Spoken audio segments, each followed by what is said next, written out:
Hai, nama saya Sharifan Akidah binti Syed Kamarul Zaman. Nama matrik saya 20224-64588 daripada UiTM Shah Alam. Hai, saya Nur Syafiqah binti Khairul Amir 2022887456 dari UiTM Shah Alam. Hi, my name is Edina Natasha and I'm a student of UiTM Shah Alam. Hai, nama saya Muhammad Farid Syakim bin Muhammad Naim 2022822294, pelajar Fakulti Sains Sukan dan Rekreasi daripada UiTM Shah Alam. Hai, nama saya Muhammad Fidelis bin Othman. Nombor ID 2022821948. Saya dari Fakulti Sains Sukan dan Rekreasi.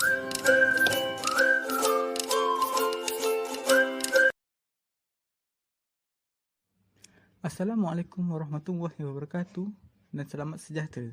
Hari ini saya akan menceritakan pasal peralatan-peralatan asas yang diperlukan untuk bermain badminton. Pertama sekali, raket badminton. Raket adalah peralatan utama dalam permainan badminton. Pemain digalakkan membeli raket mengikut kemampuan diri agar tidak terbeban. Antara petua membeli raket ialah: pertama, membeli raket dengan bahan grip tangan yang sesuai dengan tangan pemain. Kedua, ketegangan tali. Tali raket yang tegang akan memberikan impak pada kawalan dan ketetapan pukulan dengan lanturan yang lebih kuat. Yang kedua, bulu tangkis. Sama seperti raket, bulu tangkis juga merupakan peralatan utama dalam permainan badminton. Antara petua membeli bulu tangkis yang sesuai ialah: pertama, jenis bulu tangkis. Pemain digalakkan membeli sama ada bulu tangkis sintetik ataupun bulu angsa untuk mendapatkan pukulan yang puas. Kedua, berat bulu tangkis. Semakin ringan berat bulu tangkis, semakin kuat pukulan yang dapat dihasilkan. Ketiga, net jaring.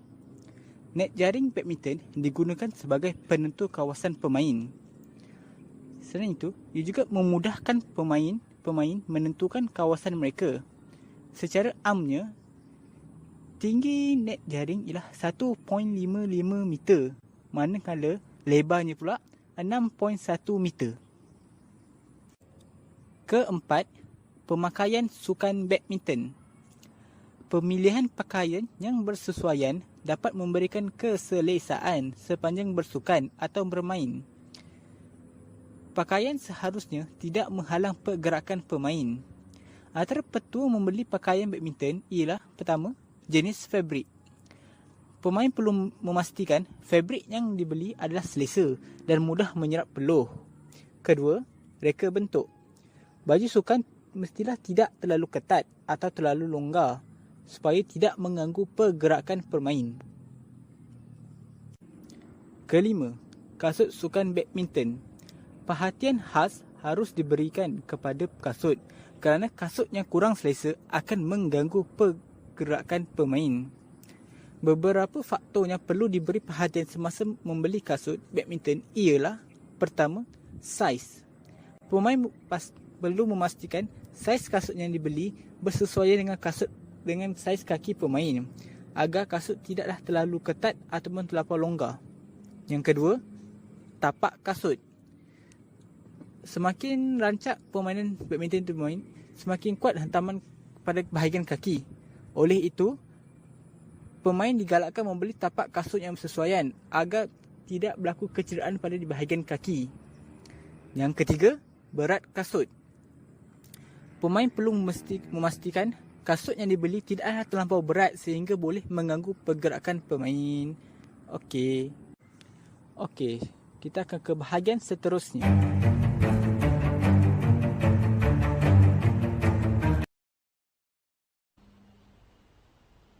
Basic rules of badminton. There are 7 basic rules of badminton. 1. Coin toss intermate a game. Depend on who win the toss, they will either serve or receive first or choose which side of the court they wish to be on. 2. A player should never touch the net with his racket or body while playing. 3. The shuttlecock should not be hit over the net. For a serve to be valid, it must cross the court. 4. When a player wins a rally, they get a point 8 to their score. 5. Failing to hit the shuttlecock over the net or landing outside the court's boundary is the most common foul. A shuttlecock can only be struck once by each side before it crosses the net. If the shuttlecock is hit, it cannot be struck again in new movement or shoot. 7. Shuttlecock that hit the ceiling are counted as fall. Next, I will present about the rules of mixed double in badminton. For your information, the game of badminton mixed double will be played by the different genders of player. Boundary, format, switching side, and fault. Boundary, a player out of a team of 2 must serve inside the white line of the diagonally opposite side so that shuttlecock fall inside it. After the receiver return the serve, the player can be hit the shuttle anywhere with the entire court area. Format, in double, the scoring system can be a little confusing since there are 2 players in the team who can serve. A rule of thumb is that the badminton game always starts from the right hand side. The order of serve depends on the score, odds or even. Switching side, in badminton, rules and regulation for doubles, the player or team will switch inside on the court during the following time: at the end of the first game, at the end of second game, and if there a third game, during the third game, if their player score a total of 11 points. Faults, the shuttlecock, which is either serve or hit, should land inside the service court. Any shuttlecock which flow away from the white boundary will not be counted, and the opponent will score. Even if the shuttle is accidentally touched by hand, it is still a fault. Also, an important rule of badminton is that only the receiver can return the serve direct at them.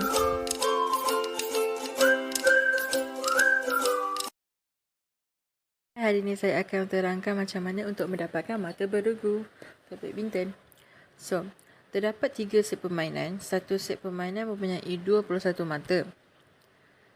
Setiap kali servis, pemain akan mendapat 1 mata.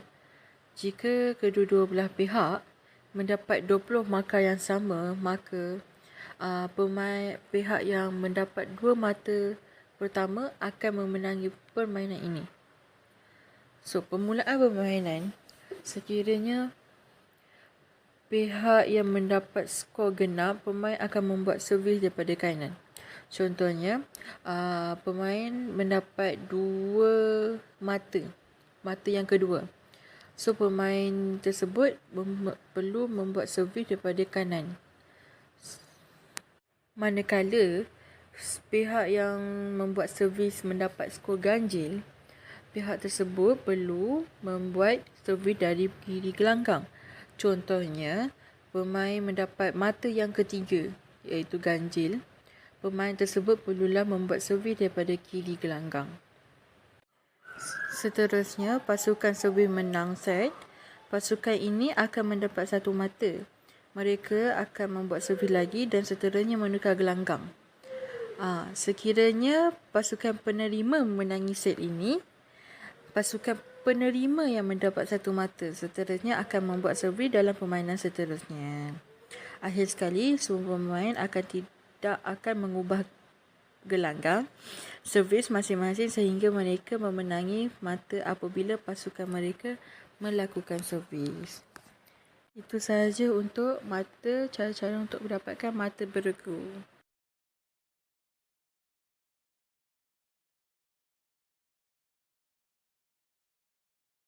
Okey, seterusnya saya akan menerangkan tentang pukulan dalam sukan badminton. Terdapat beberapa jenis pukulan dalam sukan badminton, iaitu pukulan hadapan, pukulan kilas, pukulan lob ataupun pukulan smashy atau lebih dikenali sebagai pukulan smash. Di sini saya akan menerangkan dengan lebih lanjut tentang setiap satu pukulan. Yang pertama, kita akan menerangkan tentang pukulan hadapan. Pukulan hadapan digunakan untuk menyerang pihak lawan. Pukulan bulu tangkis dengan laju dan deras. Cara pukulan hadapan: pertama, pegang raket mengikut teknik pegang depan. Kedua, bawa raket ke belakang siku. Ketiga, pergerakan pergelangan tangan dikunci. Dan yang terakhir, ayur raket ke hadapan dengan kontak atau pukul bulu tangkis separas ketinggian jaring.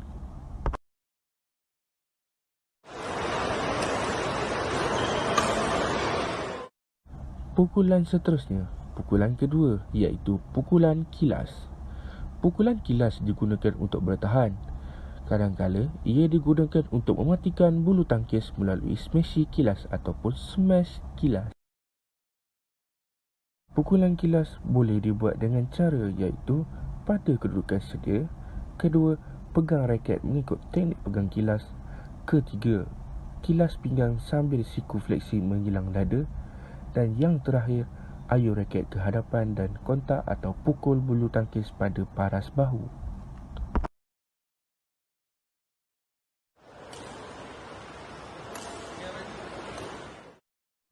Yang ketiga, pukulan lob. Pukulan lob digunakan untuk bertahan serta menyegarkan pihak lawan melakukan serangan. Pukulan ini dapat memberikan masa dan kesempatan kepada pemain kembali ke posisi bersedia. Terdapat 5 cara untuk melakukan pukulan lob. Pertama, pada kedudukan sedia. Kedua, pegang raket dengan teknik pegang depan. Ketiga, bawa raket ke belakang atas kepala. Siku fleksi sambil kepala didongakkan. Keempat, bawa raket ke hadapan atas kepala dengan siku fleksi. Dan yang kelima, kontak bulu tangkis semasa ia berada di atas kepala ataupun pukul bulu tangkis semasa ia berada di atas kepala.